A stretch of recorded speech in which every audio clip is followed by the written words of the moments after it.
What's up, beloved? Welcome to my diary. Okay.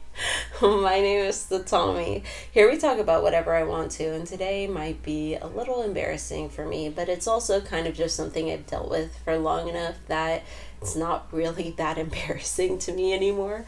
So, at any rate, basically, I think I have a form of anxiety, but you let me know if you're somebody who's a little bit more familiar. You help me out here because that's also kind of why I'm posting.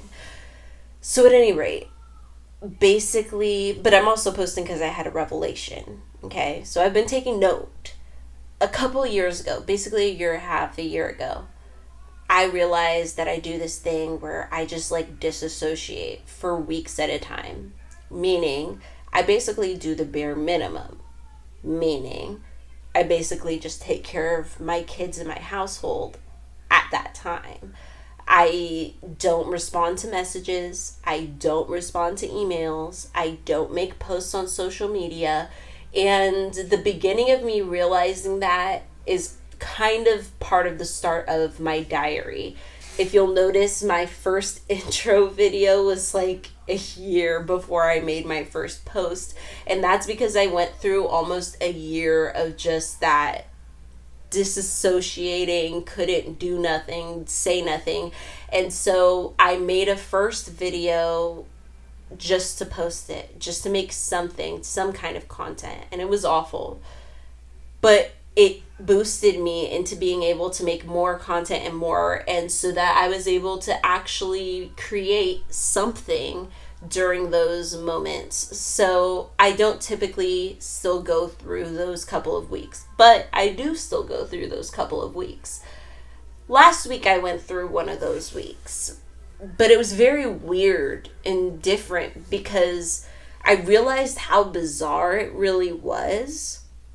Essentially, I got into this weird mindset where I fully believed that basically if I opened up any message from a friend or acquaintance or anybody, it was going to be like a breakup dumping type of message. Like, I don't want to be your friend. I don't want to be associated with you. I'm going to have to ask you to step down. I'm going to have to ask you to leave. I'm just going to have to want you to never be over here again or use your services again. It varied, but it was always just some kind of weird rejection belief.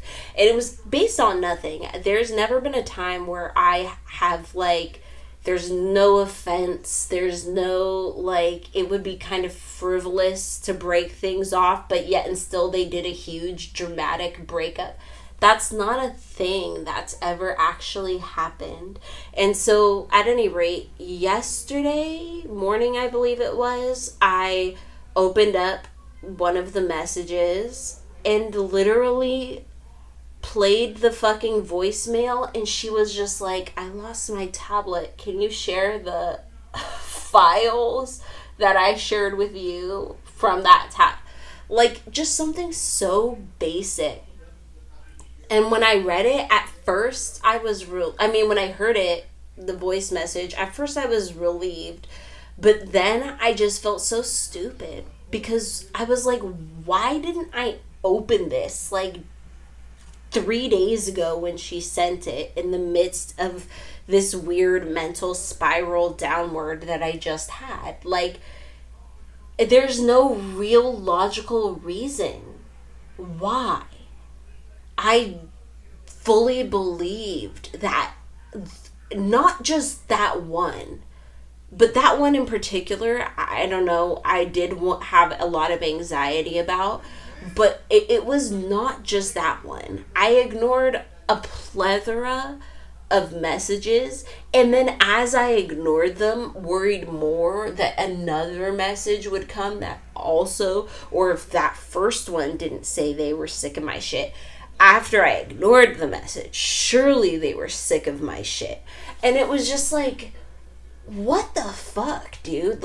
You're not that bad of a friend that you should be is so full of anxiety. Like, I literally give gifts to my friends. I Frankenstein the fabric in my house to make gifts and crochet them bikinis and stuff. Like, that's the kind of friend I am. So why I have this weird anxiety that even as I'm just being me, people are like secretly, like, to my face, they're expending that. Like, is that also ego, that I think people would bother to act in front of my face? Like, why would you? Who the fuck am I? Why would you act like something? Why would I think you're acting like something?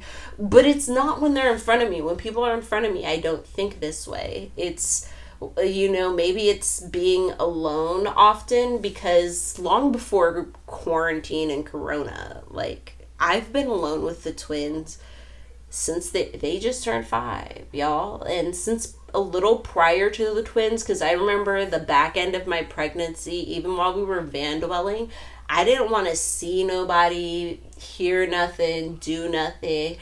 Literally, the back bed of our camper van was my life for a minute there, because I was just like, I'm not moving with these babies in me. Don't make me move. Unless I have to piss, don't make me move.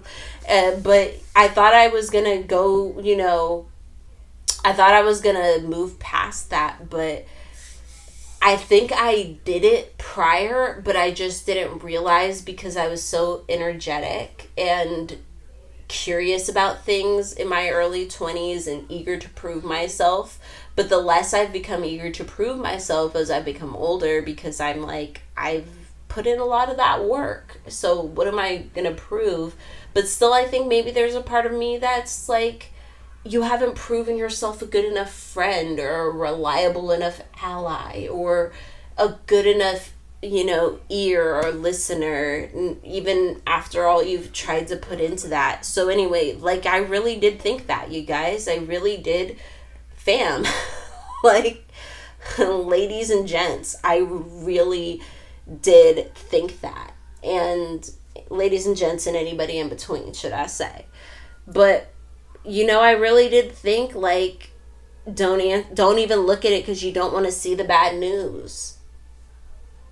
What was the bad news? Why did I think there was bad news? I've done nothing. I've literally just gotten caught up in life for a couple days at a time. I've done nothing. Why am I so sure for days? It wasn't just like, oh, you have this stray thought. Oh, come on, that's ridiculous. I fully believed it until I finally woke up and suddenly felt refreshed and ready to open up messages, and then opened it up and it was nothing. It was literally like, hey, what's up? Can you share this file with me? Or, hey, what's up? Like, I just needed somebody to talk to. What's up? Like, why am I... Anyway, I'm going to keep note on this. I'm going to keep tab on this. But at any rate, may your ancestors and spirit guides be with you at any crossroads you may pass, and I'll see you next time.